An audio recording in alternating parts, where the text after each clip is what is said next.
Hello, welcome back to my channel. ഇന്ന് നമ്മൾ വളരെ ഈസി ആയിട്ട് തയ്യാറാക്കാൻ പറ്റുന്ന ഒരു ചിക്കൻ കറിയാണ് തയ്യാറാക്കുന്നത്. വളരെ ടേസ്റ്റിയാണ്. അതുപോലെ തന്നെ ബാച്ചിലേഴ്സിനൊക്കെ പെട്ടെന്ന് രണ്ട് മിനിറ്റ് കൊണ്ട് തയ്യാറാക്കാൻ പറ്റുന്ന റെസിപ്പിയാണ്. ഇപ്പോൾ ഞാനൊരു മിക്സിയിൽ ജാർ എടുത്ത് വെച്ചിട്ടുണ്ട്.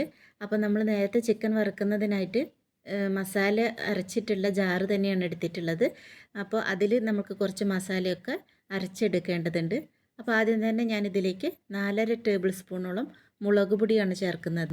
കൂടാതെ ഇതിലേക്ക് 3/4 ടീസ്പൂണോളം മഞ്ഞൾപ്പൊടി, 4.5 ടേബിൾ സ്പൂണോളം മല്ലിപ്പൊടി, ഒരു 10ഓളം വെളുത്തുള്ളി തൊലി കളഞ്ഞ് വൃത്തിയാക്കിയത്, അതുപോലെ തന്നെ ഒരു വലിയ കഷ്ണം ഇഞ്ചി കൂടി ഇടുന്നുണ്ട്.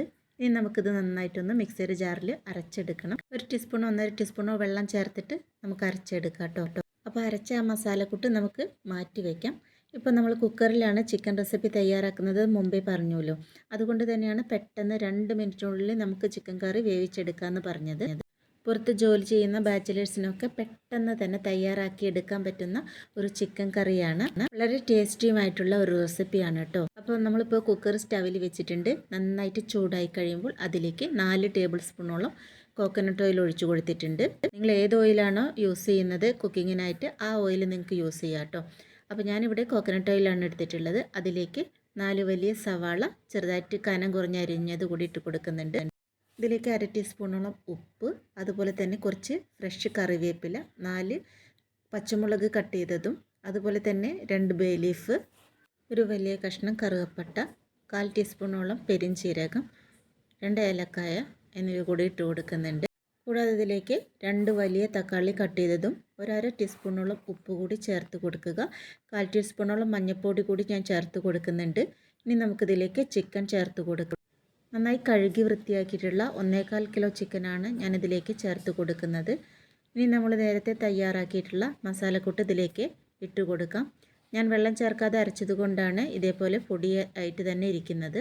അപ്പോൾ അത് നമ്മൾ ചേർത്ത് കൊടുത്തതിന് ശേഷം ഇതിലേക്ക് 1/2 ടീസ്പൂണോളം കോക്കനട്ട് ഓയിലും കുറച്ച് ഫ്രഷ് കറിവേപ്പില കൂടി ചേർത്തിട്ട് നന്നായിട്ടൊന്ന് ഇളക്കി യോജിപ്പിക്കുക. ഇതിലേക്ക് 1/2 ഗ്ലാസ് വെള്ളം മാത്രമാണ് ചേർക്കുന്നത്. ചിക്കനിൽ നിന്ന് ആവശ്യത്തിന് വെള്ളം ഇറങ്ങിക്കോളും. വെള്ളം ചേർത്ത് ഒന്ന് മിക്സ് ചെയ്തത് ശേഷം നമുക്ക് കുക്കറിൻ്റെ മൂടി കൊണ്ട് അടച്ചു വെച്ചിട്ട് ഒരു 3 വിസിൽ വരുന്നത് വരെ ഒന്ന് അടച്ചു വെച്ചിട്ട് കുക്ക് ചെയ്യാം. ഫസ്റ്റ് ഒന്ന് ഹൈ ഫ്ലെയിമിൽ വെച്ചിട്ട് പിന്നെ 2 വിസിൽ മീഡിയം ഫ്ലെയിമിൽ വെച്ചിട്ട് വേണം നമ്മൾ കുക്ക് ചെയ്യാനായി. എൻ്റെ കുക്കറിൽ ആകെ 3 വിസിലിൻ്റെ ആവശ്യമുള്ളൂ. പിന്നെ ചിക്കൻ്റെ വേവ് ഓരോരുത്തരുടെ കുക്കറിൻ്റെ വിസിലിനനുസരിച്ചായിരിക്കും കേട്ടോ. അപ്പോൾ നിങ്ങളതിനനുസരിച്ച് വിസിൽ വെക്കേണ്ടതുണ്ട്. ചിക്കൻ പെട്ടെന്ന് വേവുന്നതായതുകൊണ്ട് അത്ര അധികം വിസിലിൻ്റെ ആവശ്യം വരില്ല. ഇപ്പോൾ നമ്മുടെ കുക്കറിൽ 3 വിസിലൊക്കെ വന്നു. ആവിയൊക്കെ പോയതിന് ശേഷം നമുക്ക് തുറന്ന് നോക്കാം. നല്ല കൊഴുത്ത ചാറോട് കൂടിയ ചിക്കൻ കറി ഇവിടെ തയ്യാറായിട്ടുണ്ട്. ഇപ്പോൾ നമുക്കിതിലേക്ക് ഉപ്പ് പോരാന്നുണ്ടെങ്കിൽ ആവശ്യത്തിന് ഉപ്പ് കൂടി ചേർത്ത് കൊടുക്കാം. ഇപ്പോൾ ഞാനിതിലേക്ക് 1/4 ടീസ്പൂണോളം ഗരം മസാല കൂടി ചേർത്ത് കൊടുത്തിട്ട് ഒന്ന് ഫ്ലെയിം ഓൺ ചെയ്ത് വെക്കുന്നുണ്ട്. ഒന്ന് തിളച്ച് കഴിഞ്ഞാൽ നമുക്ക് ഫ്ലെയിം ഓഫ് ചെയ്യാം. ഇപ്പോൾ വളരെ ടേസ്റ്റിയും ഈസിയുമായിട്ടുള്ള ചിക്കൻ കറി തയ്യാറായിട്ടുണ്ട്.